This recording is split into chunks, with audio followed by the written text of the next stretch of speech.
Ces vélos pourraient être les prototypes du transport de demain. Un principe éco et technologique qui utilise l'énergie solaire pour optimiser les déplacements.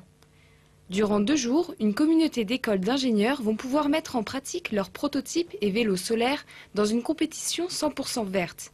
La course solaire 2014 à Savoie Technolac. L'occasion pour les étudiants d'illustrer l'ingéniosité des nouvelles énergies sur la mobilité et de répondre à des défis. C'est une compétition qui va nous faire rouler pendant logiquement 6 heures, donc on va essayer d'éviter au maximum les casses. C'est la 3e fois qu'on participe et du coup l'idée c'est d'avoir le moins de casses mécaniques possible. On a eu quelques petites avaries les années précédentes. On est arrivé la dernière sur la 2e et la 3e marche du podium dans 2 catégories différentes. Donc l'idée c'est de faire aussi bien cette année, voire mieux, on espère. C'est l'occasion d'allier plusieurs domaines et en plus de le mettre en application pendant une compétition en fait. Une course d'endurance sur un circuit de plus de 2 km. Le but n'est pas d'aller le plus vite, mais de tenir le plus longtemps. Ces étudiants de l'IUT 1 de Saint-Martin-d'Air ont participé à l'élaboration des véhicules et vont se relayer durant la course.